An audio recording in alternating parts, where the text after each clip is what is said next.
How to remove or disable administrator account. Hello guys, this is Atticus and welcome back to another tutorial video. In today's video, I'll teach you guys how you guys can disable or remove administrator account. So without any further ado, let's dive right into it. So the first step is you'll need to open up your PowerShell.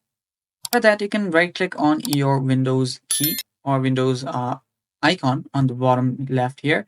And there you will see your options such as terminal, command prompt, and any other here.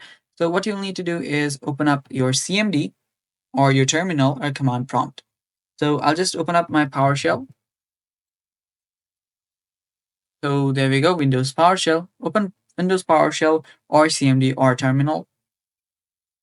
And after you're there, what you'll need to do is you'll need to paste a code. So you'll need to type this code in. You'll see net user administrator /active, give colon and no. So paste that in here, then hit enter. After that, you might have to restart your computer. And after you restart your computer, you will notice that the administrator account is disabled for now. And that's basically how you do it. Thanks for watching. Stay tuned for more upcoming tutorial videos. And if you're new to our channel, don't forget to subscribe. Thanks for watching. Bye bye.